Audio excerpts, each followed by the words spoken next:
«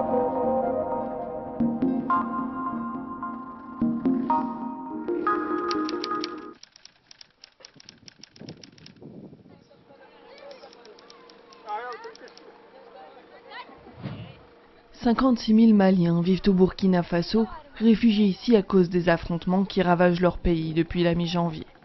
Sous un soleil écrasant, dans des abris de fortune, ils se regroupent dans des camps où l'aide est insuffisante. Déjà 2 mois et demi que les premiers réfugiés sont arrivés au Burkina et nous avons pu constater une certaine lenteur des agences des Nations Unies, principalement donc le PAM qui a du mal à organiser ces distributions de vivres auprès des réfugiés.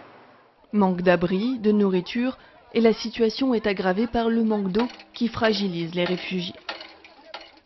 L'hospitalité burkinabé est mise à rude épreuve puisque la zone du Sahel au Burkina est touchée par un déficit pluviométrique assez important et il y a eu des effets sur les récoltes et également les niveaux d'eau qui sont au plus bas. Ces mauvaises conditions de vie favorisent le développement de maladies. Les équipes MSF qui interviennent dans les camps remarquent de nombreuses infections respiratoires, des dermatoses et des maladies gastriques caractéristiques du manque d'hygiène.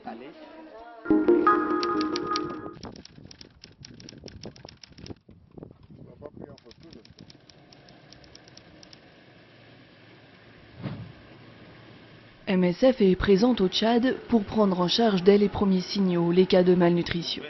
Elle a ouvert un programme pédiatrique dans le district de Yao fin mars. Dans cette région, les taux de malnutrition aiguë peuvent atteindre jusqu'à 20%. On a eu 60 missions, dont plus de 90% relèvent de problèmes nutritionnels. MSF a mis en place une unité d'hospitalisation pour la prise en charge des cas compliqués. Les équipes interviennent aussi plus près des populations, dans les centres de santé et les villages. Elles dépistent les cas de malnutrition sévère et distribuent un aliment thérapeutique aux enfants malnutris. Ce qu'il faudrait retenir dans cette zone, que la population elle est très dispersée, problème d'accessibilité, d'où la nouvelle stratégie de distribuer le plein bien-être d'une manière mensuelle, au lieu de le faire d'une manière hebdomadaire comme on le fait dans d'autres projets. Les équipes profitent de leur présence dans les villages pour organiser des consultations pédiatriques et vacciner les enfants contre la rougeole notamment.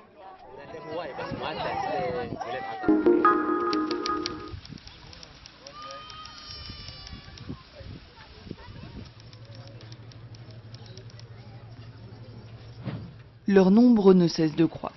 Ces personnes vivaient au Soudan, elles en ont été chassées par les combats. Réfugiées au Soudan du Sud, elles manquent de tout et d'abord d'accès à l'eau. L'eau, c'est un vrai problème, il n'y en a pas assez. Quand on va au puits, on fait la queue pendant très longtemps. Quand on arrive le matin, on repart le soir. Il n'y a pas assez d'eau. MSF intervient dans ces 2 camps pour y fournir de l'eau potable, mais aussi des médicaments et des soins. Votre fils a la diarrhée? Oui, et une éruption cutanée. Et cela fait 5 jours qu'il ne mange pas correctement. Pour les organisations humanitaires qui interviennent auprès de ces réfugiés, il y a une urgence, leur apporter toute l'aide nécessaire avant le début de la saison des pluies. Les routes seront alors impraticables et les réfugiés plus isolés encore.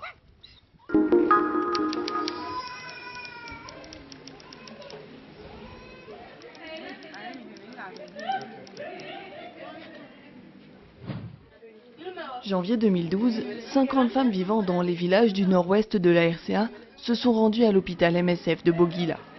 Parmi elles, Awa, elle est âgée de 17 ans. Il y a 2 ans, à la naissance de son premier enfant, elle a développé une fistule. Je suis venue ici parce que ma vessie était déchirée, pour que les docteurs me soignent. MSF a envoyé un message au chef de mon village et il m'a dit que je pouvais suivre un traitement ici.